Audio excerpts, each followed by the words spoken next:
Before the British landed in Kenya in the 1800s, a young medicine woman in the present-day town of Machakos had predicted their arrival.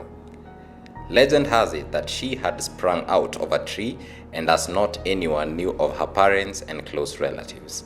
Welcome to the Did You Know segment with me, your host, Espila Caleb, and today we are going to focus on the story of Syokimau.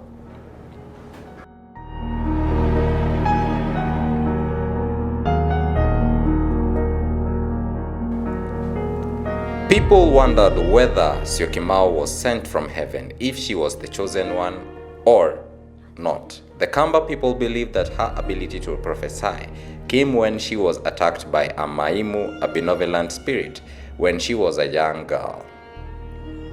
With her gift, she was able to predict attacks from neighboring communities, the Kikuyu and the Maasai. The Akamba warriors listened to her and prepared for the battle well in advance, increasing their chances of victory against the community. She also had the ability to prophesy which community will win a war. She conducted prayers for the warriors under a designated tree that acted as a shrine. This tree was called the Itembo, where she could make sacrifices for the warriors to come home unhurt.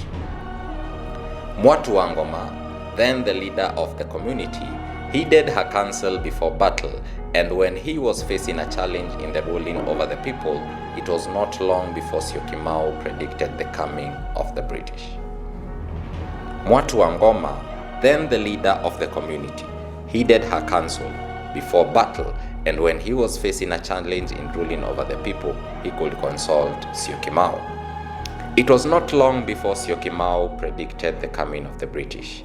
Her prophecy indicated the arrival of a long snake producing fire and smoke, and in it were people with skin like meat who spoke unintelligibly like birds and carried fire in their pockets. She also predicted colonization, telling the Akamba people that the people with funny skin will beat them mercilessly and take over their land. She also added that the Europeans will also force the natives to discard their gods and worship their British god. The prophecy of Syokimau came to pass in 1844 when the Europeans, led by German missionaries Johannes Rebmann and Johann Ludwig Kraft, arrived in Kenya interior to spread the gospel. In 1885, the British Empire established the East African Protectorate, known as the Kenya Colony, in 1920. The report of cruelty and killing of native Kenyans by the British colonizers was just what Syokimau had predicted. The snake in the prophecy referred to the Lunatic Express, the Kenya-Uganda Railway, which was constructed in 1896. Just like she lived, Syokimau had an interesting death. One random morning, the villagers of Iveti, where she used to stay, found her dead in her hut. As per traditions, they disposed of her body in the forest after waiting 2 days to confirm that she was really dead. The second day after they had disposed of her body, an interesting phenomenon had happened. A crying voice could be heard in the forest, leading the villagers straight to where the body had been placed. And there was Syokimau. She was praying and shouting, and once she glanced at the baffled neighbors, she cried out that it was really her.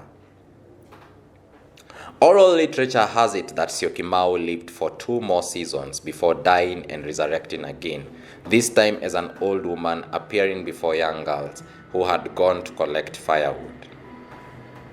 She went back to her hut and even talked to few people who had come to see her. She was found the next morning dead, but this time for real.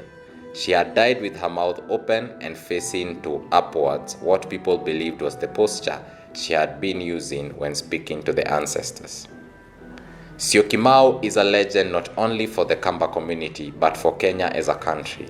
A township few kilometers from Nairobi is named after her. A prophetess from the area, Syongu, was impressed by the works of Syokimau and decided to name a village in her territory after the great prophetess. She also has been honored by the Kenyan government, which named one of the train stations after her. In the station is a statue of Syokimau in her greatness. That was it, folks, and keep it tuned for this and more interesting stories of Africa only on R&I each and every Wednesday with me, your host, Espila Caleb. See you next time.